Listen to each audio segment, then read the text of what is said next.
Bugbog sarado sa 6 na kalalakihan ng isang delivery rider dahil sa maling parcel. Ang insidente nangyari sa bayan ng Gutalac, Zamboanga del Norte. Ayon sa uploader ng video na kasama ng biktima, mali ang laman ng parcel na idineliver ng rider, kaya't nagalit ang receiver sapagkat na-scam umano ito. Depensa naman ng delivery rider na hindi nito alam kung ano ang laman ng parcel sapagkat taga-deliver lang ito. Nagkaroon ng alitan hanggang sa hindi nakapagtimpi. Kinuyog ng 6 na sospek ang walang kalaban-laban na rider na residente ng Pitogo, Zamboanga del Sur.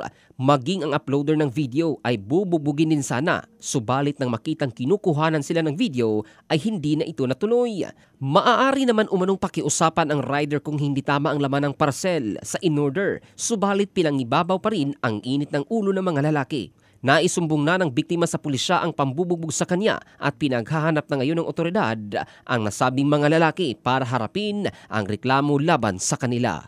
Ang balitang ito ay hatid ng Drive Max Adult Herbal Capsule para sa lalaking laging umaangat. Ito si Jofel Candado in the heart of changing lives ng Brigada News Philippines, the Music and News Authority.